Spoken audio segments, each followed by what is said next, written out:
Hair cut নামে যে scheme Bangladesh bank চালু করেছে আমরা এটা মানি না। হেয়ার কাট বন্ধ না করলে এবং 2024-25 সালে যে ইন্টারেস্ট বা বেনিফিটটা দেওয়া হয়েছিল সেই টাকাটা যেন আমরা প্রভাবে তুলতে পারি সেই ব্যবস্থা নিতে হবে।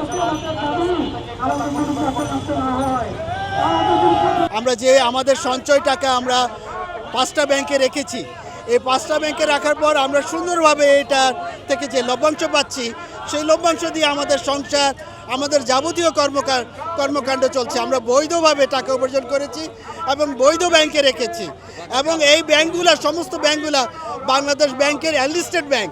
এই ব্যাংকগুলোর সমস্তই লুক আফটার করে বাংলাদেশ ব্যাংক। ব্যাংক যখন লাভ করে তখন তো লাভের আমাদের যে রেট এর থেকে বেশি তো আমাদের দেয় না। তবে কেন আমাদের হেয়ার কাট কাটবে 4% করে? আমাদের যে রেটে রাখছি ওই রেট বহাল রাখতে হবে, এটাতে আমাদের দাবি। আর ব্যাংকের লেনদেন স্বাভাবিক করতে হবে।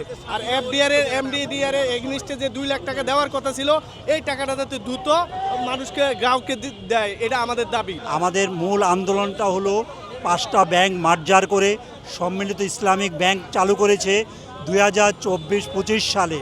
আমরা যে আমানতকারী যে প্রফিটটা আমরা ব্যাংক থেকে নিয়েছি, এই আমানতকারীর উপরে আমাদের যে জুলুম, অর্থাৎ হেয়ার কাট নামে যে স্কিম বাংলাদেশ ব্যাংক চালু করেছে আমরা এটা মানি না। আমাদের এই আন্দোলন ওনারা যদি না শুনে আমরা কঠোর আন্দোলন দিতে বাধ্য হব।